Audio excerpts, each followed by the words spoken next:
Good morning, dear listeners. Today we start a new episode of the Age Ontology podcast series based on my book. Age Ontology is a compendium of spiritual and wisdom teachings that point out the timelessness of all phenomena and one's own mind.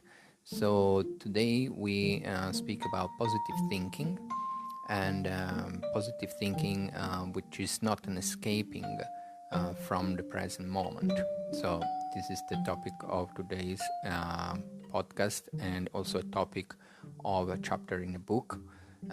So many people may confuse the positive thinking methods for a kind of escapism from what is, or a denial of the negative and sometimes obvious manifestation of a circumstance which presents itself to the senses, etc. But this is not the correct application of the positive thinking methods.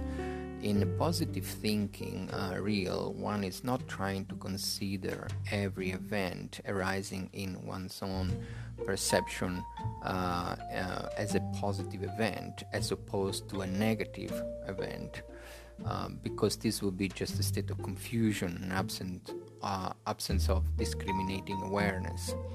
In positive thinking, one is simply trying to shift one's attention and awareness from a negative and destructive aspect of one's own mind reaction to a more constructive one, in order not to be completely overwhelmed and overcome by the situation, and when it is possible, in order to transform the situation into a less negative circumstance. Sometimes it's possible, but sometimes it's not possible. Nevertheless, what is possible is always possible, is to shift one's attention and awareness from a negative mind reaction.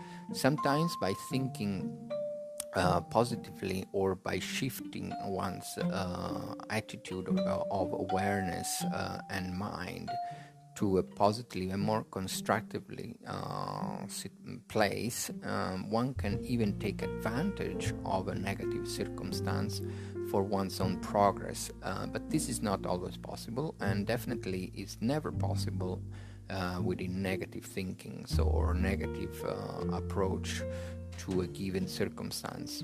Okay, so this is more or less all for this brief introduction, but more information can be found in the book, and thank you for listening.